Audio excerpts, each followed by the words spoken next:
Chosen One, I know a secret about you. I saw something happen in heaven, something they didn't tell you about. This knowledge will change everything you knew about yourself, and you absolutely cannot skip this. There was something in heaven that they didn't tell you about. You were going about your normal day when something unexpected happened.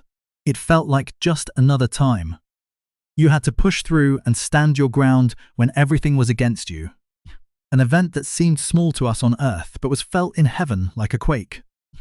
When that moment came, when you stood that way, when you carried yourself with that spirit, when you had that exact mix of fire, grounding, and unwavering knowing, God was quiet, not from sadness or anger, but from something else. Something that can't be named in words, the kind of awe that only God saves for the rarest things. Being in charge of all the angels in heaven, and having been on the edge of impossible battles since the beginning of time, Archangel Michael turned to see what God was seeing. Michael, who has seen everything the spiritual world has to offer throughout all of history, looked at you and the way your spirit holds itself when there aren't many people around to see it. Michael has seen warriors, prophets, kings, martyrs, and intercessors carry heavy loads that broke nations. Again, Michael was truly completely and without a doubt stunned. Please think about that for a moment before we go any further. The archangel who has seen it all is shocked by you, by the way people in your life have been telling you to handle things, and by the fire that your problems have been trying to put out, by the refusal that is built into you from the inside out. Not giving up on being small when you refuse to put down people who are uncomfortable with what God put inside you. This message is for the chosen one who has been told their whole life that they need to be more humble, nice, tasty, and fun to be with. The person who was told they were wrong wasn't doing anything wrong. They were being something that made other people aware of their own flaws. People have called them difficult, proud, too intense, too much, hard to reach, scary, and someone who thinks they are better than everyone else. They were never willing to act like they were less than what God made them, though. The person who slowly but surely began to think that maybe everything was okay.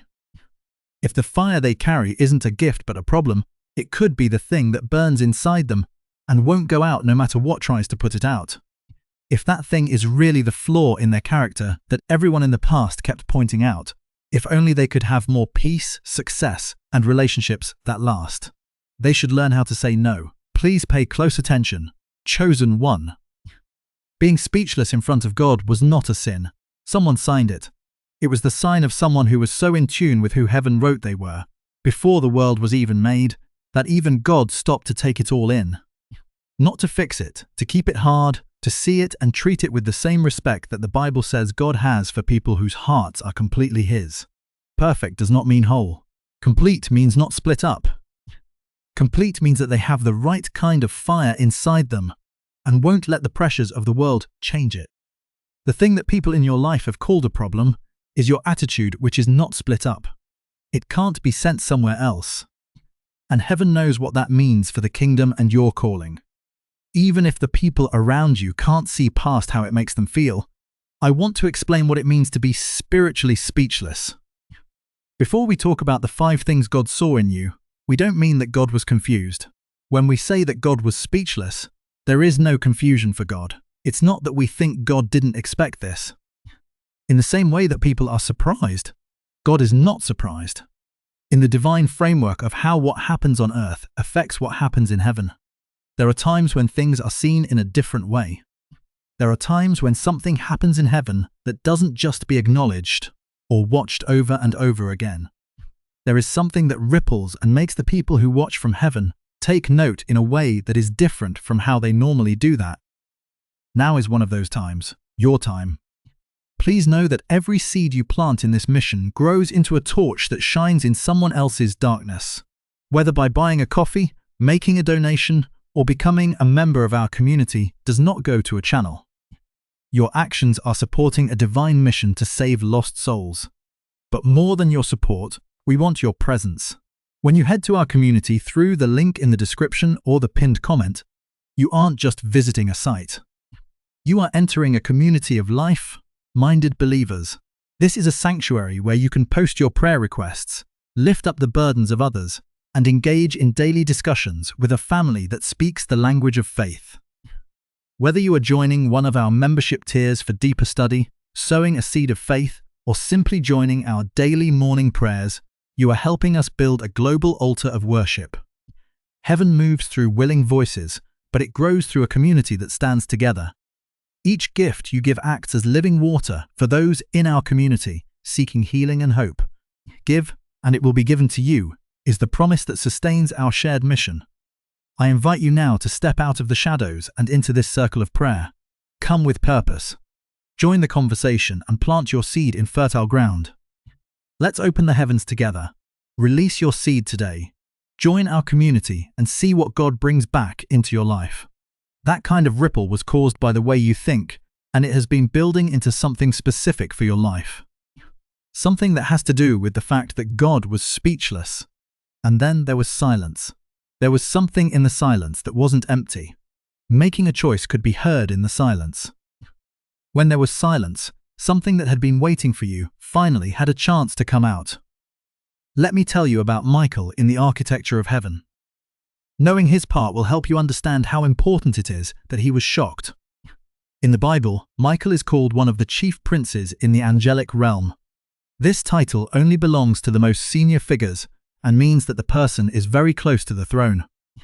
He is the warrior angel who fought the Prince of Darkness directly in the book of Daniel. It was his intervention that ended 21 days of spiritual battle and gave Daniel the answer he had been looking for in the book of Revelation. He's called the leader of the heavenly armies and the one who will lead the final battle against the ancient enemy of God and people. Michael has been around since the beginning of time. He has seen every battle, every miracle, every moment of bravery or cowardice in people. And every time someone did what they were called to do or turned away from it, he knows what the anointing looks like when it comes out and when it goes away. He was there when events in history changed the world. These are events that we read about, and events will never be written down by humans but will be recorded in the books of heaven. Michael has seen everything. Michael was shocked by your attitude and the way you carry yourself. Not just one thing like the fire, the groundedness, or the refusal, but how those things sit together in a way that heaven doesn't seem to see very often, because being called a chosen one doesn't happen very often. A lot of people call. Rare is the person who keeps answering the call at the same speed and volume that you do. Someone who won't negotiate with diminishment. No matter who offers the deal is pretty rare. What is rare is the attitude that God couldn't say anything. And you have that attitude. We are going to talk about 5 specific things that show up in your attitude. There were 5 things that God saw in you that, taken together, made the moment that changed something about the plan God had for your life. We're also going to break down each quality and explain what it means for the present season, because not being able to speak wasn't the end of the story. It was the start of something new. And the chapter that starts after God can't say anything about a chosen one is not a quiet one. This chapter is not a nice one. They've been building up to this part of their life for a long time. You have been told different things about yourself than what God saw in you, but stay with me. When you know what heaven really wrote, the story you've been telling yourself about your attitude, your fire, and the thing that makes you too much for some rooms will change in a way that can't be changed back. Before we talk about the 5 qualities, I need to make a direct point. Some of you who are watching this right now have had a part of your attitude used against you. In relationships, people have called your fiery personality controlling. In families, refusing to give up was called selfish. At work, your high standards were called tough. And in churches or communities, your deep desire to know God was called prideful, performative, or untrustworthy. Those words hurt you. Maybe they are right. Maybe I should soften. Maybe the way I am is actually the problem. They have put a layer of doubt between you and the full experience of what God put inside you. I'm not here to tell you that you have always done the right thing. We haven't all done it.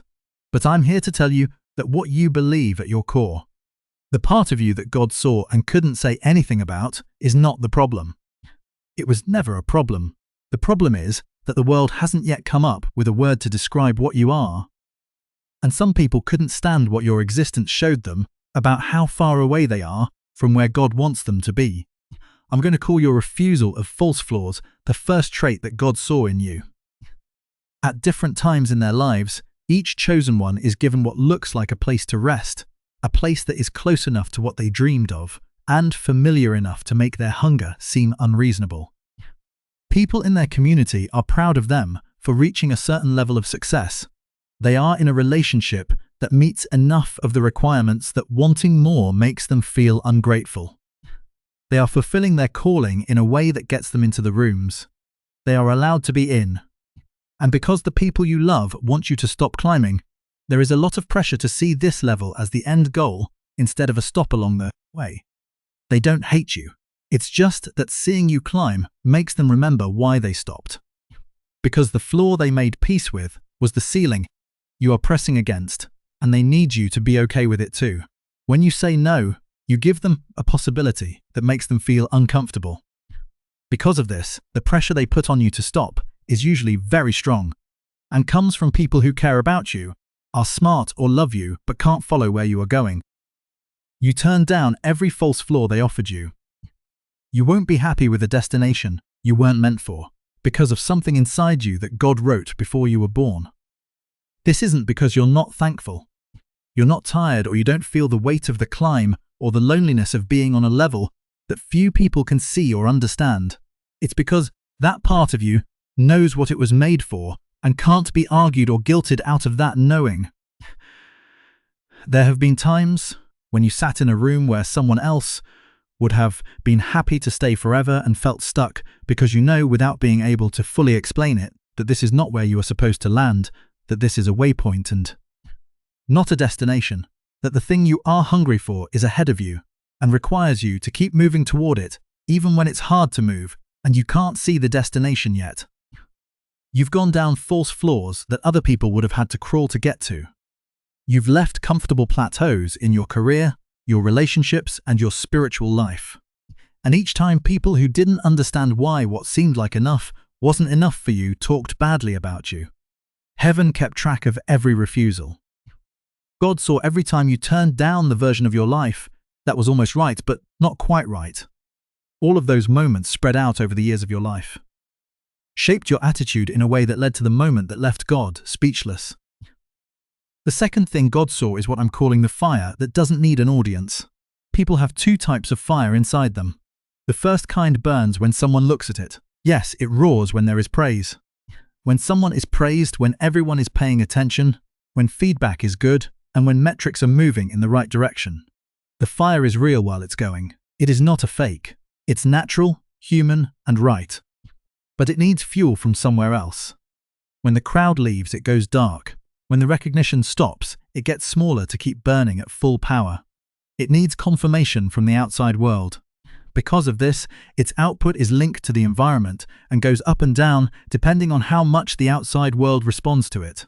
A lot of fires are like this. While it's not embarrassing, it's also not so bad that God can't say a word about it. The second kind of fire goes out when no one is around. After the cheers have stopped and the room is quiet, the season of fame has ended and the season of obscurity has begun. If the work is being done in the hidden year, the in-between time, or the stretch of preparation that doesn't look like anything from the outside. If the community isn't celebrating the calling, if there isn't much proof of progress, if the timeline is long, and if the fire could very easily go out, but doesn't, then the work isn't done. It doesn't even dim. It stays the same temperature day or night. This is the fire that God sees and can't take his eyes off of. This is the fire you carry. There were times when there was no reason for you to keep burning. For long periods of time, you had nothing to show for your hard work. But you kept growing, showing up and applying yourself to your calling. There was no proof that it worked. There was no important point that proved the direction. The fire did not go out, it wouldn't let go. Not because you are great, or because it was easy to be quiet, but what's burning inside you isn't made by you. It comes from somewhere that isn't affected by what's going on outside. God can see where it comes from. It's something only God knows, and heaven takes notice in a way that normal faithfulness doesn't when a chosen one carries that kind of fire. Another thing God saw in you was this second quality. Not just that you care a lot. While things are going well, a lot of people are excited. There is a lot of passion that runs when things are going well, but that you are on fire in the quiet, in the hidden, and in the times when passion doesn't pay off right away, where the cost of continuing is high and the reward of stopping is immediate relief. That doesn't happen very often, but God saw it in you and kept seeing it, even though there wasn't any outside confirmation during times that should have worn it down. And something about seeing it led to part of the moment when I couldn't speak. The third quality is the one that people around chosen ones most often get wrong. In my language, I call it the weight-bearing posture. Certain people carry things, not just general problems or the normal trials that come with living. Specific, heavy, unfair, and unfairly disproportionate burdens that came into their lives. Not because they earned them, but because of who they are, and because the enemy of their calling saw them as a threat early on and started putting pressure on them in a specific way. You can feel these burdens. They're not metaphors. They are pressures on money that came at the worst possible time and in the worst possible amount. Losses in relationships that happened right when people needed each other the most. And the foundation felt weakest. Health, opportunity, and timing setbacks that looked like they were caused by war rather than chance. The kind of trouble that doesn't just happen to you, but seems to know exactly where you are weak and how to put the most pressure on you with the most accuracy. And the chosen, one who carries these things with a certain posture. Not one that acts like they aren't heavy, or one that shows off their strength for people watching to see if they will fall. That posture is seen in heaven more than anything else. It's the posture of carrying them while still moving forward, pressing toward the calling, showing up in the morning, and doing the next thing, refusing to let the weight determine the direction or the destination. Since it's not performance, it's not possible to fake the weight-bearing position. Either the weight is really on you, and you are moving while carrying it, or you are pretending to do something that isn't real. And the people in heaven can tell the difference more clearly than anyone else. God has seen how heavy it is on you. God hasn't been blind to it, pulling his eyes away from it, or holding off relief because it's not ready yet, or because you haven't been good enough to deserve it. God has seen your posture, how you've carried what was put on you, and how you've kept going, even though the load wasn't fair, wasn't proportional, and wasn't something you did anything to earn. He has seen how your spine has stayed straight, your direction has stayed true, and your purpose hasn't been wretted by the pressure. The third thing about your attitude that led to the moment that left God speechless was the way you carried your weight while still moving toward your destiny. In these messages, we sometimes go through the qualities so quickly that we don't give them time to land where they need to. That's why I want to take a moment to ask you something. Have you ever been told that you were doing a good job with something when you weren't sure? Someone may have looked at how you were living your life and said, "I don't know how you do it." What if you told them you weren't sure you were doing it at all? You were still here, still moving, and still wouldn't stop, even though it would have been nice to stop. That's the posture for bearing weight. God saw exactly what you said. "I'm not sure I'm doing it, but I'm doing it anyway," is what heaven sees and records as one of the deepest expressions of what it means to be a chosen one in the real, unfiltered circumstances of their calling. Because faith that knows it is winning isn't something that only a few people have. What's the rarest kind of faith? Faith that doesn't know yet, but keeps moving forward anyway, even though there isn't enough evidence to make moving forward seem reasonable. That's your faith. That's how you stand. That's the third thing that made God and Michael watch in silence. That was louder than any words. The fourth thing God saw about your attitude is what I'll call the sound of your yes. It's not what you say. Yes, too, but how you say it. When someone you choose says yes, even though they know it will cost them, that yes has a certain quality to it. It's not the yes of someone who doesn't know what they're agreeing to. It's not the enthusiastic yes of someone who hasn't felt the weight of the calling yet. This is the yes of someone who knows, who has been on the journey long enough to know that saying yes to God means agreeing to things that won't always feel like blessings at the time they happen. Yes to the trimming, the planning that looks like it will take longer than expected, the fire that refines without a reason, the waiting room that doesn't say when it will end, and the doors that shut just as the important doors open. That yes carries a lot of weight. And you keep saying it even though you know you won't get immediate relief, an explanation, or a reward. You have said yes to God when it would have been easier and more socially acceptable to say no. It was hard for the people around you to understand why you said yes. From the outside, the path your yes meant you would take looked like a step back. From the outside, it looked like a waste of time. It looked like you were giving up things that a wise person would have kept. The yes still came, because the fact that you know this is the right path is stronger than the logic that says something else is better, because how you feel about God is not something you decide after looking at all the evidence. It's just the way you are. God heard that yes over and over again. In the spiritual world, there is something special about the way a chosen one says wise. Someone who has been chosen, knows what they are saying, has felt the cost and still said yes. Their yes is not naive. It is chosen. Their obedience is not automatic. It is chosen.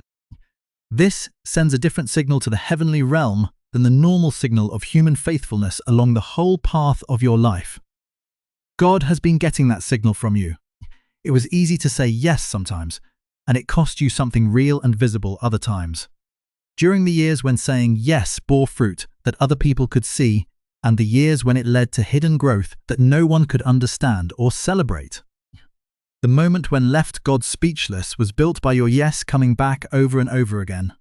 It's not that you've never wavered, but even when you were doubting and asking questions, the yes always came back. And that's one of the most important things about how strong your faith is. The fifth quality is the one I want to talk about for the longest time, because it is the one that is hardest to see from the outside, but tells heaven the most about who a chosen one is and what they are ready for. I call it protecting what God put in you. Everyone who has been chosen has a special gift from God that was there when they were born. Something unique about their gifts, perspective, abilities, and vision that can't be found anywhere else in the world. It's not about being better than other people. It's about being given a specific task. Everyone carries something from God, but the chosen one carries something that is especially important to the purposes of the kingdom in their generation, in their sphere of influence, and in the specific task that no one else can do in the same way they can. The person who is against you on that assignment knows everything about you. It's not been random that you've been under a lot of stress and had attacks on your peace, your identity, and your faith in what you carry. It has been aimed at the attack on your self, worth, and your ability to believe that what God put inside you is real, important, and required. They are attacking your ability to trust yourself, your judgment, and the voice of God that speaks to you. They want you to let go of what was put inside you and believe that what you carry is not valuable enough to protect. They want you to think that the thing that is burning inside you is too small, too unrealistic, too cocky, or too much to take seriously. In any case, you have protected it, though not perfectly. There were times when the attack worked and your light went out. There have been times when you doubted so much that the gift stopped working, the vision became cloudy, and the calling felt more like a wound than a rule. There were times when you weren't sure if the thing God put inside you was still there. There were times when the stillness inside you, where the fire used to be, felt more like absence than rest. It came back though, and you went back to it. And the thing that God put inside of you has been through every attack that was meant to destroy it. Right now, it's still inside you, still burning, still whole, and still focused on the job it was put there to do. The fifth thing that God saw about your attitude that he couldn't keep quiet about was how you've kept what God put in you alive. Even though it has been met with specific and long-lasting opposition throughout your life. It's not a small thing that something was put inside you before you were born and has been attacked from all sides since you were old enough to carry it. It's still burning inside you right now. That is the proof of a chosen one who has been true to something they couldn't always explain or see, but wouldn't give up. As this awakening grows inside you, know that helping with this mission is not a joke. It is a sign from God. You can support this work through the link in the description or the pinned comment, whether by buying a coffee, making a donation, or becoming a member of our Ko-Fi community. By doing so, you become part of Jesus' plan to save souls who are still stuck in fog. Every seed turns into light that fights against darkness. If you water others, you will be watered yourself. Jesus says this is not history. It is a living promise about your future. Come into this moment with faith and a plan. What God has already planned for your life can be unlocked through your giving. Let us now talk about what took place during the quiet time. Because God not being able to speak is more than just something God saw. It shows that God made that choice. When something is seen at that level, there is a response in the divine economy, and the response is not just among God's own people. It sends waves outward. It makes a decree or decision in the court of heaven about what is now free, open, and ready to move in the life of the person who made God react in that way. God didn't forget about you and move on to something else. The silence was the first step. The life you've been living is on one side of the threshold. The times when things are getting ready, fighting, waiting, and building in secret places. The seasons of carrying what you carry, without being told you've arrived, without outside proof that you're going in the right direction, and without the crowd's cheers or the room's approval. The chapter that all of that got you ready for is on the other side of the threshold. The chapter where the 5 traits of your attitude were laid out. And God's silence, the moment when God couldn't say anything about who you are, was like the door between those 2 chapters opening. It's important that you know what this really means. The decree that was made in the silence, which Michael and God both saw, is a decree of freedom. What was held back for planning purposes is now ready to be used. What has been growing in the hidden season is now coming out to the light. What you've been holding on to as a possibility, a promise, or a blueprint is now coming true. The gifts that have been working in you below the surface are now coming to the surface. Heaven has been setting up connections, and they can now come through. Opportunities that have been building up in the background of your life are now ready to show up. You couldn't see or explain them, but you knew they were there. These dates are not vague ideas about the future that you will have to wait 10 years for. It's the time of year you're entering. The shift is not going to happen. The change has already begun. The decree was made public, and you are now living in the area that it allowed. When God is moved to speechlessness over a chosen one, that person starts living the life that they were always meant to live. And there are no blanks on your blueprint. There was a season, a refusal of false flaws, a fire in the dark, a weight that was carried forward, a yes spoken into uncertainty, and protection of what God put in you. All of these things added to the plan that heaven is now reading in full. There is a difference between seeing something and testifying about it. So, let me tell you what Michael said. A witness sees something, and a testifier writes down what they saw. Michael, who was amazed by what he saw in you, wrote down in heaven's record about the chosen one who had the 5 qualities that made God speechless. What Michael said is also not a general statement about the spiritual state of chosen one as a group. It's very clear. It's about you, your unique attitude, and the way that things in your life are put together in a certain way, and in a certain way. Michael said that the chosen one turned down every false flaw that was offered to them, and kept pushing toward the level with their name written on it. Michael said that this chosen one had fire that didn't need an audience and burned at the same temperature in the hidden seasons as it did in the visible ones. Michael said that the person who was chosen carried their weight in a way that didn't let the weight change direction. Michael said that this chosen one said yes when it would have been easier to say no in times when saying yes meant ral or paying something and seeing something good in return. Michael also said that this chosen one kept what God put in them safe. Not always perfectly, but always in the face of opposition that was meant to make them give up. Then Michael said something else.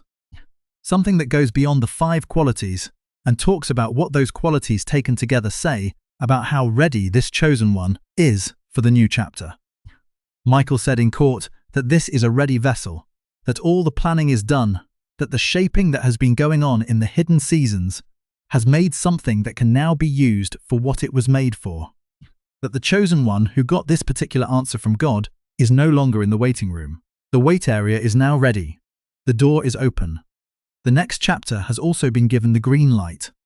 I want to make sure you know what Michael meant when he talked about being ready and prepared. Because one of the most common feelings chosen ones have in the months before their breakthrough is they are not ready. Any sense that something is still missing, something that needs to grow more. There is a gap between where they are now and where they need to be before they can fully step into what they were called to do. This feeling is not a sign that you are not ready. The evidence is almost always for something else. That shows the difference between what a chosen person who has been through the furnace feels on the inside and what they actually look like. On the outside, you can feel the heat inside the furnace. You can feel the stress. You can feel how limited your situation is, what the season can and cannot do, the things you're not doing that you could be doing to the best of your ability. There is, however, a difference between what you can see from the outside and what you can see from the inside. And what heaven sees from the outside of your furnace is not how hot it is inside. It's what the process led to. The quality of what is being made and how well it is being prepared from the point of view of heaven. From the point of view of someone who has seen preparations happen throughout all of human history. Michael said that the formation is complete. You're all set. Now, I need to talk to you about something that ties the spiritual reality we've been talking about to a useful tool that I think is directly related to the new chapter in your life. Because the decree that was made in heaven when God couldn't speak is one that brings potential into manifestation. And what I want to talk about a physiological aspect of that manifestation right now, because God uses both spiritual and natural things to do his work. And the natural brain is one of the main ways that a chosen one's gifts, calling and vision are shown to the world. Neurosurgeon Dr. Daniel Barron works in New York City. Years of research have shown that there is a big difference between what the brain can do and what most adults actually use every day. He has found that it is possible for what he calls whole brain activation, which means using both sides of the brain at the same time with left and right sides working together instead of switching places. Almost all children have this ability. Studies have shown that this mode of full brain genius is naturally used by 98% of young children. In this state, the whole brain is active, which makes it easy to be creative, intuitive, see patterns and hold on to many complex ideas at once and put them together to make something new. But something changes when a person becomes an adult. The demands of school, social conformity and performance-based environments that reward left-brain analytical thinking and punish right intuitive thinking all work together to make the range of brain activity that most adults can use smaller and smaller over time. As an adult, less than 1 in 1,000 people can still naturally get to the state of full brain activation that 98% of children lived in. And when they get too narrow, they lose more than just cognitive function. They lose access to the gifts God gave them, the intuition that knows without being able to fully explain, the creative synthesis that sees connections that other people miss, and the ability to have a clear picture of the future and work backwards from it. These gifts are not just spiritual. They are also parts of the brain that God made to carry those gifts. Doctrone created the 8-minute daily audio program called the Genius Switch. It uses a technology called neural sync technology to wake up both sides of the brain at the same time through headphones. The technology sends certain sound frequencies that help the brain get back to a state of whole brain activation. This method is based on the Nobel Prize-winning work of Dr. Roger Sperry in 1981, which showed how the two hemispheres of the brain are functionally different and how important it is for them to work together. Based on that, Dr. Barron and his team made a protocol that anyone can use every day for 8 minutes to get into the state of mind that God intended for the brain to work in. What this means for a chosen one in this new season is important because the decree of release that God made when he couldn't speak isn't just a spiritual event.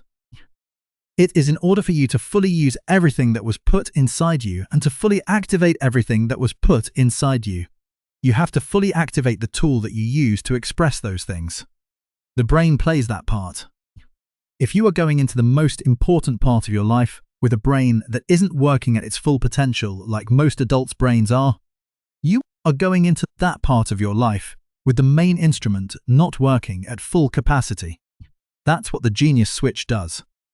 As promised, the link to it is in the text below. Let me tell you what some people went through when they started using the Genius Switch regularly. Testimonials are one way that God confirms the tools he has set up for his people. Lisa is a businesswoman who has had a dream for her company for many years. She knew what she was supposed to build. She had the plan in her head, but each time she tried to put the vision into action, something in her mind felt fuzzy. It was like she could see where she wanted to go, but not how to get there. After 8 days of using the Genius Switch every day, she said, the fog lifted. This time it was a real fog. She sat down to work on the business plan and got clarity that she hadn't had in years during a 3-hour session that didn't make her tired. It was like a part of her brain that she hadn't used in a long time came back online. She said, Matthew is a man who works in the church. He had the gifts. He was meant to do it. He had trained for years, and people in his community believed in him. But when he stood up to preach or teach, what he said was never as deep as what he really understood about the subject. He could feel the depth, but sometimes he couldn't get to it right away. The next time he spoke 3 weeks after using the Genius Switch, he said it was the first time in years that what he said matched what was in him when he needed it most. He suddenly had access to his own depth and could get back the insight and wisdom he had been building up over the years. This is what activating the whole brain does for someone who has been doing the work to get ready. It doesn't make something that isn't there. It lets you get to things that are already there. The link to find out more is in the text. Now, I'd like to end this message by talking about something that goes along with everything we've talked about today. There is something at the heart of the 5 qualities we talked about and what it means. God did not say anything, and Michaels was shocked. That thing is who you are, not identity as a spiritual idea in general. Identity is the fact that you are who God made you to be, and that you were put on this earth to carry out and do things. Identity substitution is one of the main ways that chosen ones are hurt, not the crude method of trying to turn you into a bad person with someone who feels the way you do about God. That doesn't work very often. The more effective strategy is more subtle. It is trying to get you to replace your real identity with a slightly smaller version of yourself. It wants you to become a person who fits better in the places you are, with the people you know, and with the people who have power over you. A version that is still good, true and truly you in many ways, but that has agreed to the false flaws, turned down the fire to a socially acceptable level, and changed the attitude that left God speechless into something that makes the room more comfortable. But you don't get to say everything that the original you wanted to say. This is the substitution, and it happens slowly over years, through thousands of small fixes, adjustments, and accommodations. Eventually, you are still yourself, but a smaller version that has been changed by the tastes of people who were never meant to write your identity. And the reason God couldn't say anything about your attitude is because it has resisted the substitution. It hasn't been perfect. It hasn't been easy. And there have been times when the substitution won and the original went quiet. But it hasn't been able to replace the most important part of who you are. The unique thing that God made. The original is still with you. The original is what God is seeing in heaven. Michael spoke about the original in court. God couldn't say anything about the original. I'd like to tell you about Ellie. Ellie was told she was too much for most of her adult life. People said she was too religious, too clear on her goals, too unwilling to lower her standards in relationships, and too picky about which rooms she filled with her energy. Some of this correction stuck with her. Not all of it, but enough that she calmed down in ways that the people who knew her best could see. She learned to act like a smaller version of herself than she really was, and she did it so often that she started to think it was real. She had almost forgotten that there was a bigger version below the smaller one because it had become the default. Ellie didn't expect something to happen when she started using the Genius Switch every day. She told me that by the second week, she was getting clear on more than just her work, her strategy, and the next practical steps she needed to take. She began to understand herself more clearly, separating the person she really was from the person she had learned to be. She became aware of the difference between the version of herself that was performing and the version that was still there intact at the original temperature, waiting to be allowed to function again.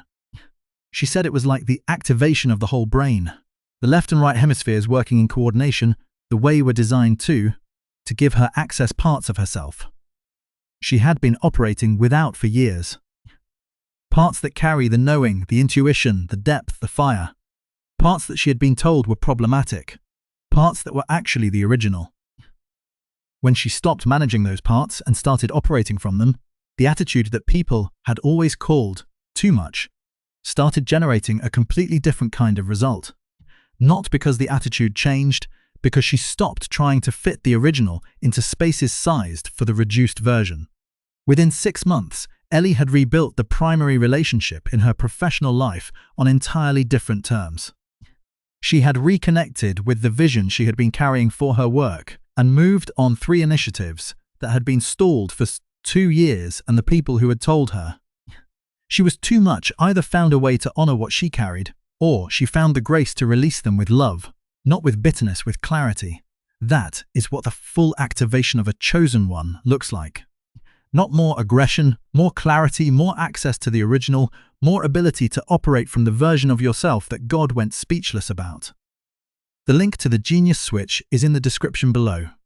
Try it for yourself and see what clarity becomes available to you when the instrument God designed is running at the capacity designed it for.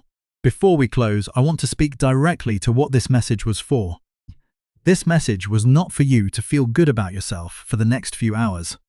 It was for you to shift the story you carry about your attitude. Because the story most chosen ones carry about the qualities that make them who they are is a story written largely by people who could not understand what they were seeing, who looked at the fire and called it dangerous, who looked at the refusal of false flaws and called it ingratitude, who looked at the weight-bearing posture and told you to put the weight down and just be normal for once, who heard the sound of your yes and told you that what you were saying yes to was too risky, too ambitious, too far from where you currently are to be a realistic destination. And that story, repeated often enough, absorbed deeply enough, starts to feel like the true story.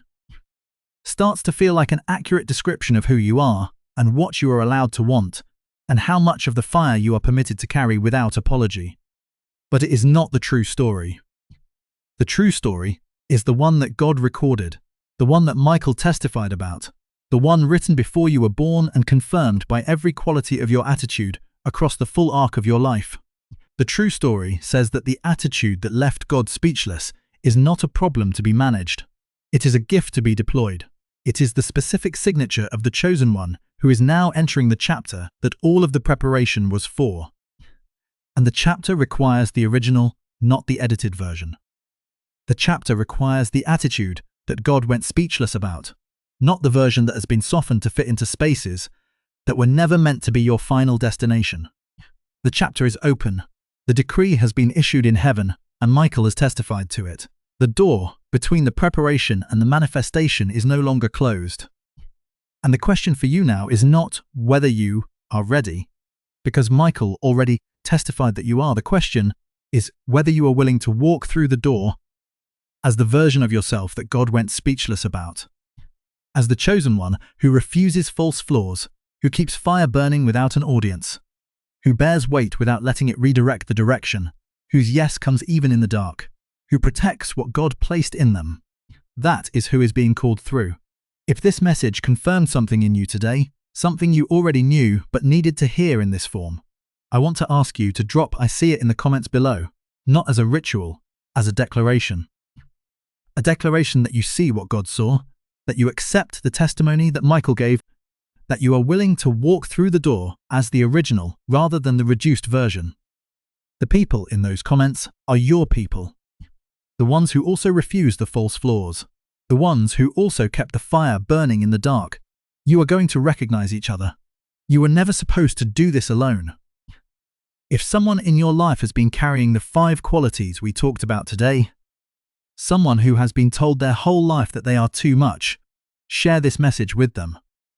You might be the instrument through which God reaches them today. And that is a significant thing to get to participate in. Like this message if it found you at exactly the right moment. Subscribe so that the next message meant for you reaches you when it arrives and when it comes to the full activation of what God placed in you. Go to the link in the description. The Genius Switch. 8 minutes a day. Walk into this chapter with everything working. Chosen one. God went speechless. Michael was stunned. And the silence that followed was not absence. It was preparation completing. It was a decree being issued. It was the door opening that has been waiting for the fullness of who you are, the The door is open now. Walk through it as who you are. All of it. The fire and the refusal and the weight-bearing posture and the yes that comes in the dark and the thing God placed in you that survived everything that tried to take it. I will see you in the next message. You are about to enter your divine future. But remember, this breakthrough is not for you alone. Your testimony is the bridge someone else will use to reach their own miracle. Archangel Michael is inviting you to visit Community through the link in the description or the pinned comment. Whether by buying a coffee, making a donation, or becoming a member of our community does not go to a channel. Your actions are supporting a divine mission to save lost souls. By joining our like-minded community, you are no longer praying in isolation. You are adding your voice to a global sanctuary where we discuss the word daily and stand in the gap for one another. This is not poetry when Jesus says, "Give and heaven will open over you" on this platform. Every seed you plant turns into oil for your destiny, fire for your calling, and a hedge of safety for your family. Now is your time. Step into our community prayer wall, share your heart, and as you give, watch God multiply what you let go of. Let's finish this journey together. Visit our community now. Join the family and see your heavens open. Before we get to the end of this powerful story, let's reflect on this deep truth. You did not find this message by accident. This is a divine appointment meant specifically for you. You are being invited into a protected, faith-filled community at the link in the description and pinned comment, a place where divine abundance is not just a hope, but a promise built on the word. By heading to the site right now, you are unlocking access to a sacred community of like-minded believers. When you join our membership tiers, you gain immediate entry to powerful content, daily devotions, and divine insights that are hidden from the world. This is your chance to enter a sanctuary where you will receive spiritual guidance, unwavering support on our prayer wall, and speedy progress toward your destiny. Do not let this moment of destiny pass by you. Your breakthrough is waiting. Join our inner circle through the exclusive link in the description. This is how you guarantee you never miss the personalized messages and spiritual warfare tools meant to elevate your life. If you feel called to deepen your connection, the link is waiting for you in both the pinned comment and the description. For those who want to amplify this work and carry the light home, you can find our guided ebooks and Bibles in the pinned comment. Whether you join as a member or sow a seed through our resources, your presence and energy change the world. Take the step.